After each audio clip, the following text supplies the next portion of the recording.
قرآن کا پیغام پارہ نمبر 3۔ یا ایہا الذین آمنوا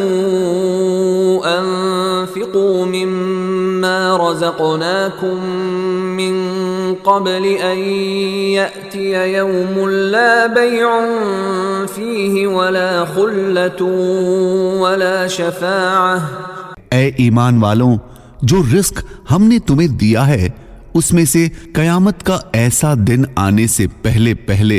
اللہ کے راستے میں خرچ کر لو،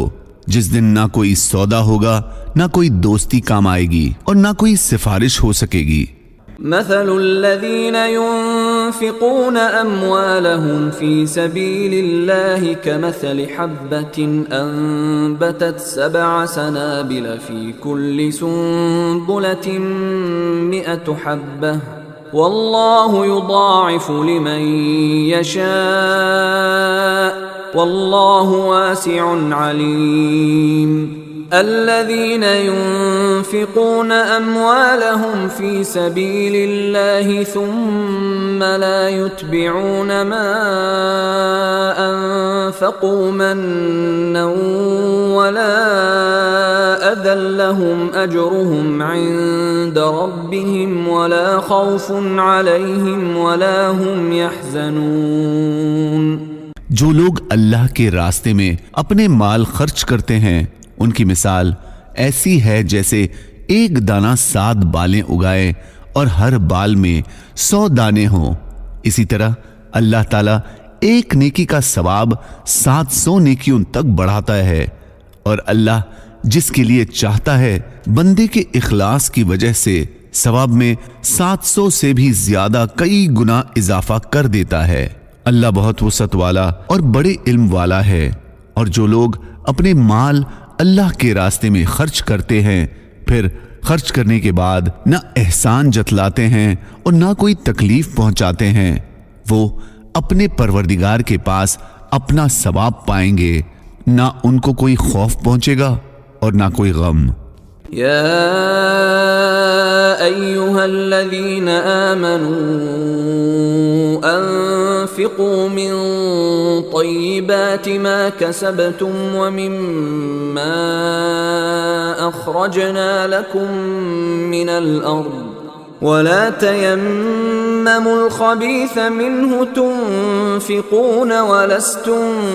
بآخذيه إلا أن تغمضوا فيه واعلموا أن الله غني حميد۔ اے ایمان والو، جو کچھ تم نے کمایا ہو اور جو پیداوار ہم نے تمہارے لیے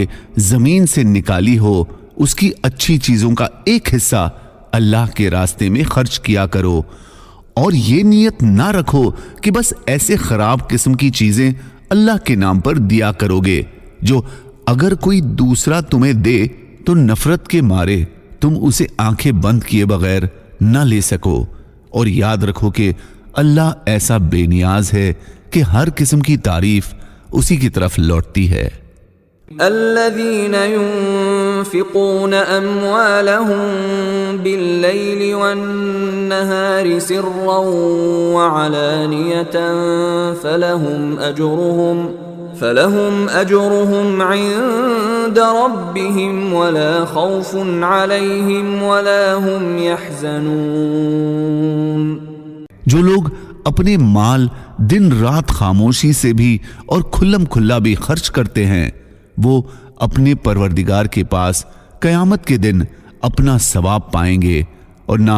اس دن انہیں کوئی خوف ہوگا اور نہ کوئی غم پہنچے گا۔ الذين يأكلون الربا لا يقومون إلا كما يقوم الذي يتخبطه الشيطان من المس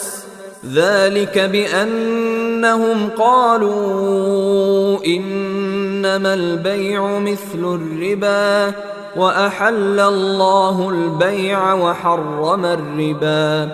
جو لوگ سود کھاتے ہیں وہ قیامت میں اٹھیں گے تو اس شخص کی طرح اٹھیں گے جسے شیطان نے چھو کر پاگل بنا دیا ہو،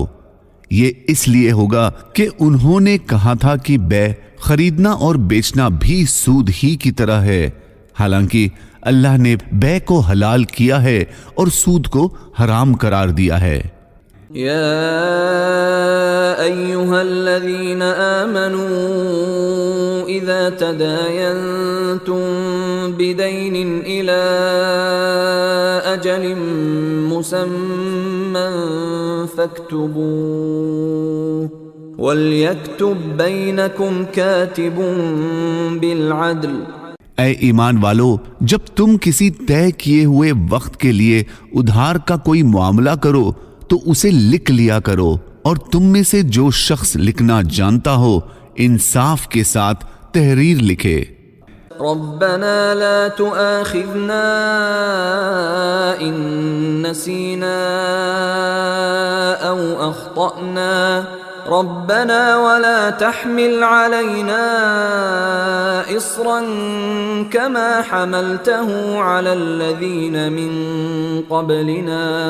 ربنا ولا تحملنا ما لا طاقة لنا به واعف عنا واغفر لنا وارحمنا أنت مولانا۔ مسلمانوں، اللہ سے یہ دعا کیا کرو کہ اے ہمارے پروردگار، اگر ہم سے کوئی بھول چوک ہو جائے تو ہماری پکڑ نہ فرمائیے، اور اے ہمارے پروردگار ہم پر اس طرح کا بوجھ نہ ڈالیے جیسا آپ نے ہم سے پہلے لوگوں پر ڈالا تھا، اور اے ہمارے پروردگار ہم پر ایسا بوجھ نہ ڈالیے جسے اٹھانے کی ہم میں طاقت نہ ہو، اور ہماری غلطیوں سے درگزر فرمائیے، ہمیں بخش دیجئے اور ہم پر رحم فرمائیے، آپ ہی ہماری حمایت کرنے والے اور مددگار ہیں۔ ان الدین عند اللہ الاسلام وما اختلف الذین اوتوا الكتاب الا من بعد ما جاءهم العلم بغیا بینهم ومن يكفر بآيات الله فإن الله سريع الحساب۔ بے شک معتبر دین تو اللہ کے نزدیک اسلام ہی ہے، اور جن لوگوں کو قرآن سے پہلے جو کتاب دی گئی تھی انہوں نے الگ راستہ نہ جاننے کی وجہ سے نہیں بلکہ علم آ جانے کے بعد جان بوجھ کر محض آپس کی ضد کی وجہ سے اختیار کیا۔ اور جو شخص بھی اللہ کی آیتوں یعنی اس کے احکام کو جھٹلائے تو اسے یاد رکھنا چاہیے کہ اللہ بہت جلد حساب لینے والا ہے۔